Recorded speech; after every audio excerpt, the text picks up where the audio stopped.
చాలామంది ఆయన్ని ఇంపవరిష్డ్ ప్రెసిడెంట్ అనేవాళ్ళు. కానీ ఆయన ఏమనేవాళ్ళో తెలుసా? కానీ ఆయన ఒక మాట అనేవాళ్ళు, నేను నిజంగా పేదవాడిని కాదు. ఎవరైతే ఆశతో జీవితాంతం పరిగెడుతూ ఆ రేస్‌లో ఉంటారో, ఆ సంపాదన అనే రేస్‌లో ఉంటారో వాళ్ళే నిజమైన పేదలని చెప్పి ఆయన చెప్పేవాళ్ళనమాట. ఆయన చాలా పాత డ్రెస్సులు వేసుకునేవాళ్ళు. సూట్స్ అలాంటివి ధరించేవాళ్ళు కాదు. చెప్పులు కూడా చాలా పాత డ్రెస్సులనమాట.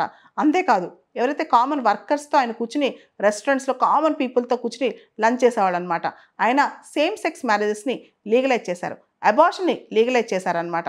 ఇలా ప్రపంచంలో ముఖ్యంగా దక్షిణ అమెరికాలో ఉరుగ్వే దేశాన్ని ఒక స్థాయికి తీసుకురావడంలో ఆయన చేసిన కృషి చాలా గొప్పదనమాట. ఆ ఉరుగ్వేలో అన్‌ఎంప్లాయ్‌మెంట్ చాలా ఎక్కువ.